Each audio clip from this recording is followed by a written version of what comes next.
자, 그럼 제3절 미술치료에 대해서 좀 살펴보겠습니다. 미술은 아동이나 또 청소년, 또 어른 할 것 없이 누구나 쉽게 다가갈 수 있는 매체라고 할 수 있죠. 미술을 통해 자신의 생각과 느낌을 표현할 수 있습니다.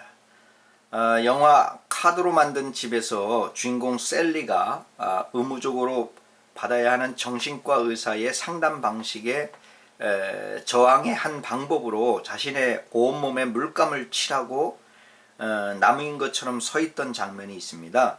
이 장면에서 6살 셀리는 말 대신 직접 자신의 몸에 물감을 칠함으로써 자신의 저항을 표현을 했습니다. 이때 정신과 의사는 셀리의 마음을 그녀가 한 미술 활동을 통해 파악하고 셀리에게 자신이 다가간 방법이 잘못되었음을 깨닫고 이제 다른 방법을 찾기 위해서 고민을 하게 됩니다. 이 영화를 보면 미술이라는 매체를 통해서 아이들이 자신의 마음을 표현하고 이를 통해 아이들의 심리를 읽을 수 있다는 사실에 놀라게 됩니다. 이 장에서는 이런 미술활동의 매체로 해서 이루어지는 미술치료의 구체적인 개념과 특징을 살펴보고 또 미술치료에 대한 역사적 고찰, 또 실제 상담에서 어떻게 미술치료가 적용되는지 이런 부분에 대해 좀 살펴보도록 하겠습니다. 자, 그럼 미술치료의 정의가 중요한데, 자, 인간은 자신의 무의식을 물체나 형체를 상징으로 바꿈으로써 거기에 심리학적인 중요한 의미를 두며 그 상징들을 미술을 통해 표현해 왔습니다. 미술은 인간의 역사와 더불어 성장해 왔는데 인간의 삶과 밀접한 관계를 지니고 있습니다. 인간은 이러한 미술적 활동을 통해 자신의 고통스러웠던 경험이나 감정을 표현하고 받아들일 수 있도록 삶에 대한 용기와 의지를 키우는데 기여하거나 자신의 스트레스를 완화시키기도 한다고 하는 거죠. 자, 또한 자발적인 미술 활동은 개인의 내적 심리 세계와 외부 세계 간의 조화를 이룰 수 있도록 도와주는 역할을 합니다. 이러한 미술 치료는 한마디로 미술과 심리학의 결합이다 라고 할 수가 있습니다.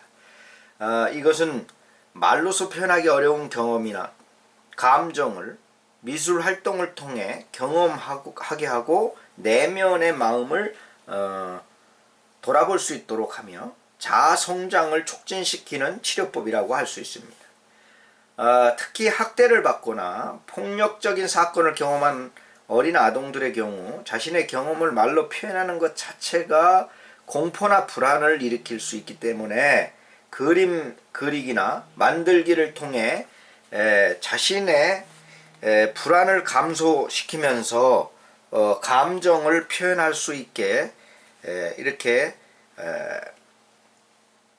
되는 것이죠. 자, 일본의 쓰나미 지진 이후에 일본의 그 미술치료 전문가가 아동들과 미술활동을 함께 함으로써 아이들이 가진 트라우마를 극복하는 과정을 예를 들 수가 있습니다. 이처럼 미술치료의 목적은 미술활동을 통해서 심리적, 행동적 문제를 겪고 있는 사람들의 정서적 안정을 돕고 그림을 통해 심리를 분석함으로써 무의식에 잠재된 갈등과 내면 세계를 진단하는 치료적 역할이라고 할 수가 있습니다.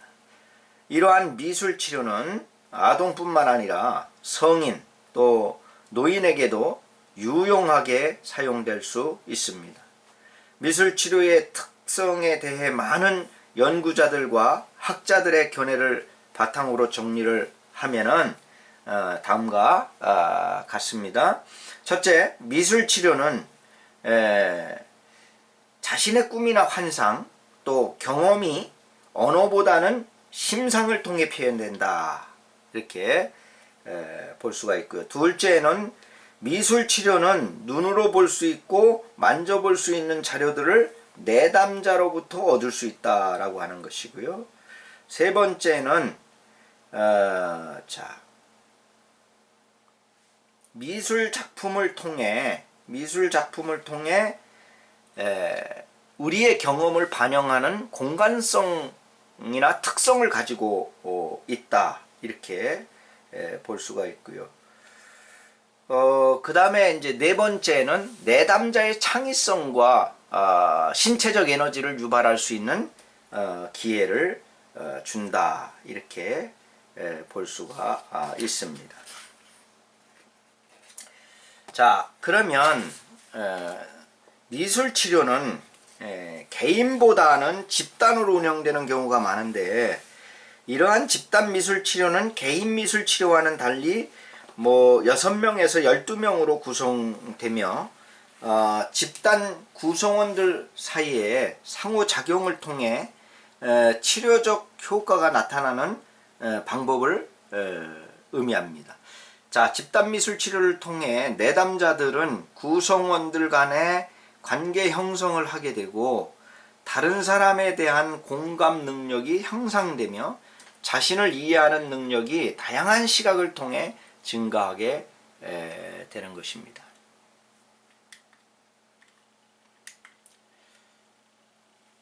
그러나 상담자는 집단 미술 치료를 진행할 때 이 집단 역동을 잘 운영해야 하며 집단 내에서의 경계를 분명히 할 필요가 있습니다. 이 말은 뭐냐면 집단으로 모여 있기 때문에 집단 여러 명이 함께 동요될 수가 있고 또 함께 반항할 수도 있고 이렇게 되는 거죠. 그렇기 때문에 이 집단 역동과 경계를 분명히 할 필요가 있다. 이러한 집단의 역동성을 활용한 가족미술 치료는 단순히 한 개인이 겪는 어려움보다 가족 전체가 어려움에 빠져 있는 상황을 도와주는 것이 될 수 있습니다. 가족미술 치료를 통해 가족 사이의 관계라든지 의사소통 유형이나 어려움 등을 다루고 가족의 다양한 모습을 알 수가 있는 것입니다. 전 가족이 치료의 대상이 되기 때문에 개인 치료에 비해서 단기간에 진행되는 편이지만은 변화 효과가 오래 지속되는 그런 특성을 가지고 있다라고 볼 수가 있습니다.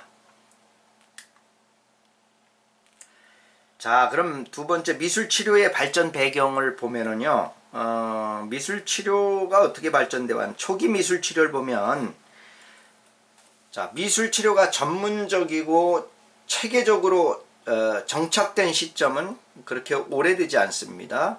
그러나 미술치료의 근원을 살펴보면 선사시대로 거슬러 올라갈 수가 있는데, 선사시대의 사람들은 자신의 생활 모습이나 소망, 미래에 대한 두려움으로부터의 보호 등의 주술적인 목적으로 동굴 벽화 등에 표현하고 있는 것을 볼 수가 있습니다.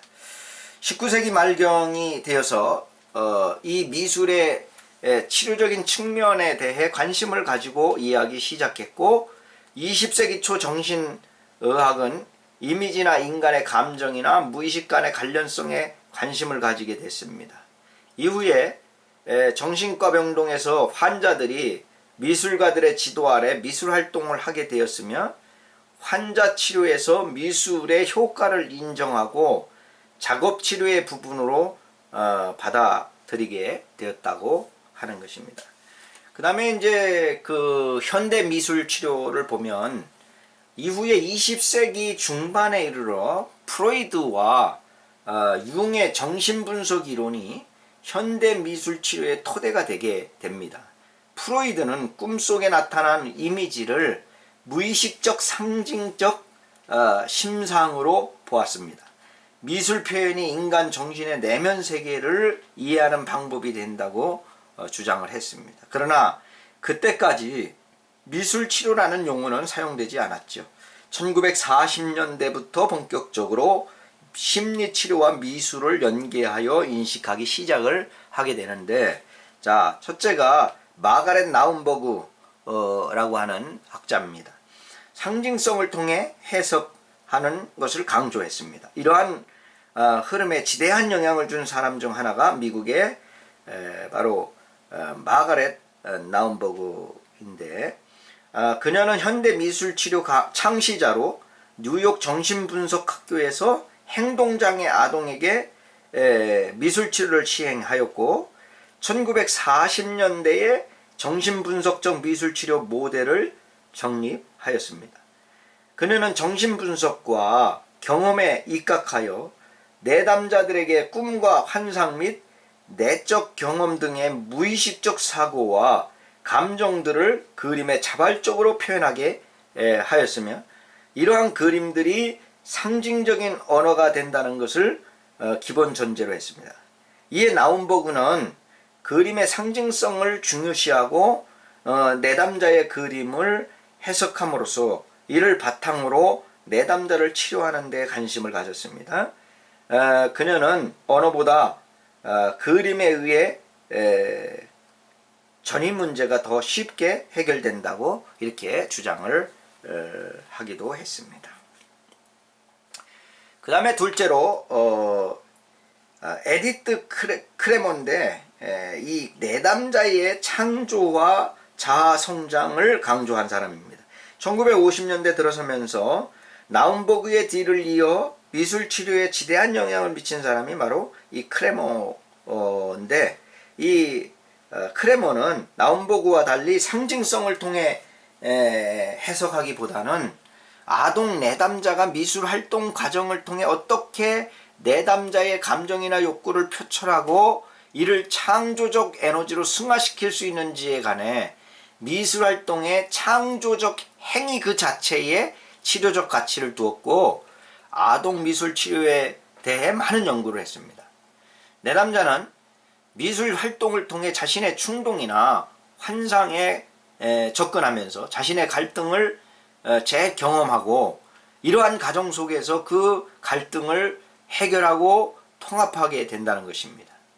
그녀는 미술 작품을 만드는 과정 자체가 심리치료라고 이렇게 주장했습니다. 따라서 상담자는 내담자의 그림에 대한 해석보다는 내담자가 자유연상을 통해 자신의 감정이나 욕구를 잘 표현하고 이를 긍정적인 에너지로 바꿀 수 있도록 도와주는 역할을 해야 한다라고 이렇게 주장을 했습니다.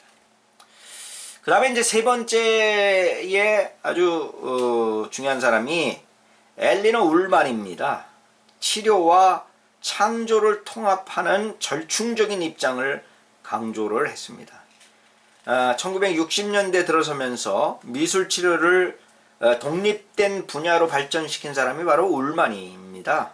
그는 나움버그와 크레머 이 각각의 그 심리치료 또 혹은 미술 중에 어느 한쪽에 치우치기보다는 이를 통합하는 절충적인 미술치료 접근법을 고안하게 됐습니다.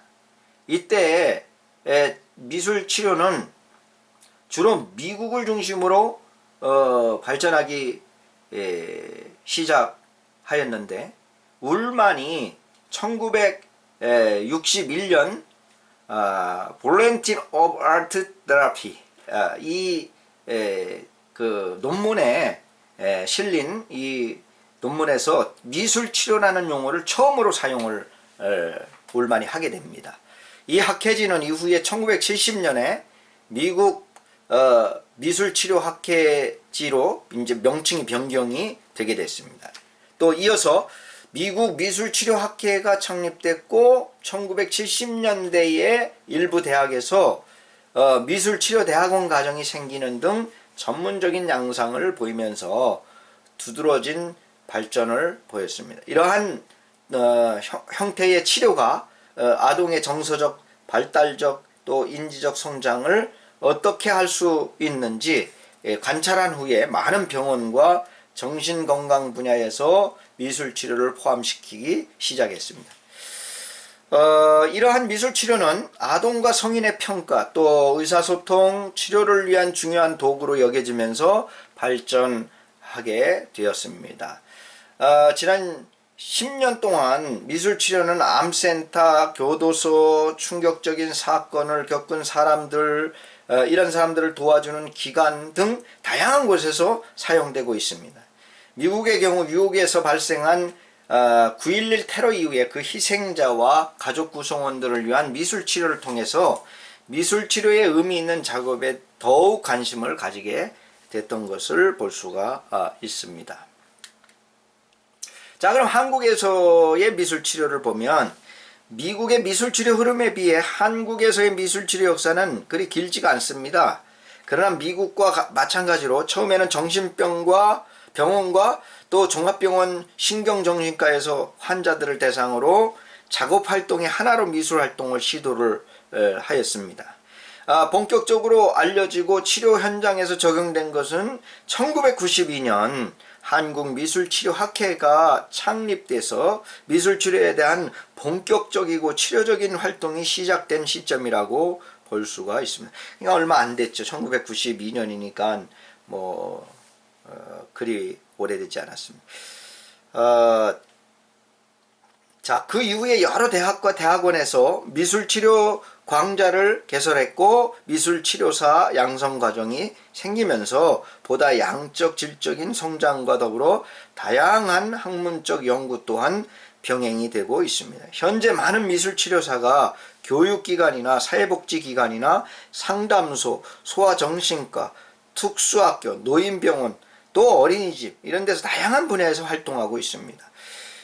사실 이 그 미술치료는 굉장히 아주 효과적인 치료법이라 할 수 있는데 특히 그 아동을 담당하고 있는 아동 교육을 담당하고 있는 영유아 교육을 담당하고 있는 여러분들에게 있어서는 이 미술치료는 굉장히 사실은 중요한 그러한 치료 방법입니다.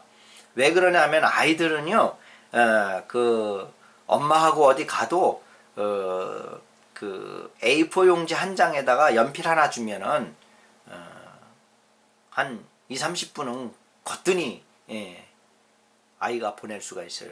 왜 그러냐면 그림 그리고 거기다 낙서하고 끄적거리고 하는 것을 좋아하기 때문에 굉장히 효과적인 겁니다. 그래서 아이들이 의사소통을 할 때에 자기의 심리적 표현을 자세히 알 수가 없어요. 그런 아이들의 심리를 들여다볼 수 있는 무슨 생각을 하고 있고 얘가 무슨 마음을 먹고 있고 어떤 심정인지를 어떻게 알겠어요. 근데 그것을 끄집어내는 게 바로 뭐냐면 그 속에 있는 것을 그림으로 표현하는 것이 바로 미술치료인 거예요. 그렇기 때문에 아이들 상담할 때에 가장 기본적으로 할 수 있는 것이 바로 이 미술치료 방법인 것입니다. 그래서 참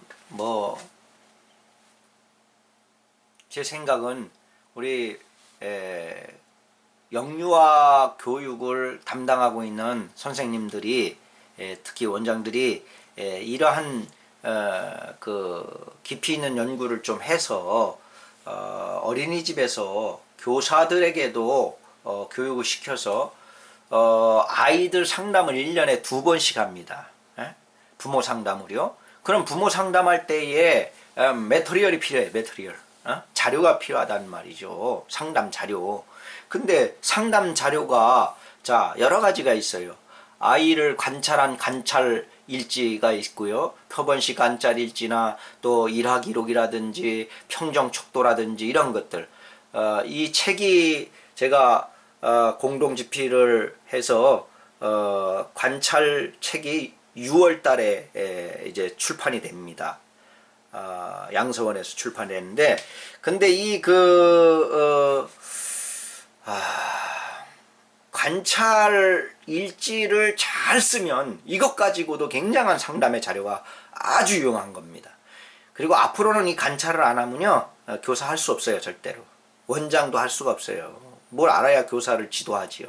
왜 그러냐면 앞으로 교육과정이 여러분 누리교육과정이 새누리교육과정 바뀌었는데 놀이중심입니다. 놀이중심인데 놀이중심의 핵심이 뭐냐면 아이들 관찰해서 내용 쓰는 거예요.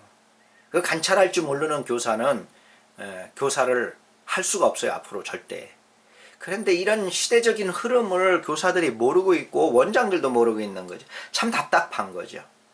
그래서 앞으로는 관찰을 필히 해야 됩니다. 근데 여러분 자, 상담할 때 그런 관찰 자료가 있어야 돼요. 두 번째, 뭐가 있어야 돼요? 예? 또 다른 그 아이에 대한 내용들이 필요하잖아요. 근데 그 아이가 어떤 생각하고 있는지, 어린이집에서 어떤 마음을 품고 있는지 그런 걸 끄집어내려면 어떻게 해야 되냐면 이 그림을 그리게 해서 그 그림을 통해서 아이가 나타내고자 하는 그 심리적 상황과 심리적 상태를 미술치료를 한 교사는 짚어내는 거죠. 그래서 지금 이 아이가 가정에서 어린이집에서 어떤 상태인가를 그 미술 치료를 통해서 아이를 진단해주고 부모와 상담해주고 그러면요 그 부모가 깜짝 놀랍니다. 우리 어린이집 같은 경우는 그런 사례가 많습니다. 우리 선생님들은 내가 다 그 미술치료 교육 과정을 자격증을 취득을 거의 다 하도록 이렇게 해서요. 왜 그러냐면 상담하는데 좋은 소스가 바로 이런 소스이기 때문에 그래요. 그래서 우리 그 부모 상담할 때는 이런 것들을 적극적으로 활용하는 것을 우리 어린이집의 장점이라고 말할 수가 있는 것입니다. 그래서 여러분 이 미술치료 앞으로 깊이 있게 여러분들이 배울 필요가 있습니다. 지금 뭐 여기서 다루는 건 그냥 수박 겉핥기식으로 잠깐 다루는 거기 때문에 그 전문적인 미술치료 자격과정을 여러분들이 이제 거쳐서 자격증을 취득하고 임상을 많이 하셔서 아이들을 자꾸 검사하고 미술 검사를 해가지고 또 분석해 보기도 하고 해석하는 방법을 자꾸 연습하고 이렇게 해야 좋은 미술 치료사가 될 수가 있는 겁니다. 자, 그럼 미술치료의 실제를 보면 미술치료 대상을 봅시다. 일반적으로 미술치료 적용 대상이 정해져 있지는 않지만 자신의 감정이나 마음을 언어보다는 그림으로 잘 표현하는 사람들에게 적당한 것입니다. 특히 뭐 어린 아이들이나 또 폭력을 당한 아이, 또 뭐 성폭력 당한 아이, 이런 그 충격적인 일을 당한 사람들, 그런 사람들에게 더 적당하다고 볼 수가 있겠죠.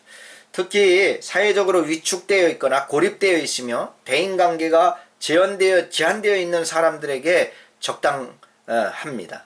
정신분열증, 우울증 등을 앓고 있거나 심신장애가 있는 사람들뿐만 아니라 성폭행이나 아동 학대 등 트라우마를 겪은 사람들에게도 아주 적당하다고 볼 수가 있습니다. 특히 사회적으로 자 이러한 사람들이 요즘 굉장히 많이 있는데 이런 사람들을 이 미술 치료를 통해서 치료받게 하면 굉장한 효과를 얻을 수가 있게 되는 거죠. 자, 자신의 마음속에 이미지화 시키는데 어려움을 느끼는 사람들의 경우 미술 치료가 효과적이지 못할 수도 있기 때문에 주의해서 이를 적용하는 것이 필요하다고 볼 수가 있습니다.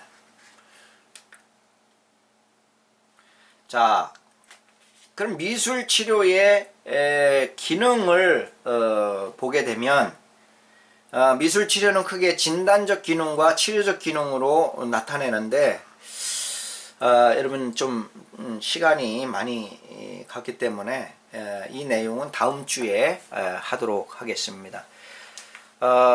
여러분 또 그냥 온라인으로 수업 받느냐고 참 수고가 많고 고생이 많습니다. 그러나 잘 또 이번 학기 견뎌내서 한 학기 또 좋은 열매를 거둘 수 있는 그러한 이제 여러분 과정이 되기를 바라고요. 다음 주에 또 우리가 이 미술치료에 대해 더 자세하게 또 살펴보도록 그렇게 하겠습니다. 자, 여러분 부담되기 때문에 오늘은 이 정도로 수업을 마치도록 하겠습니다. 수고했습니다.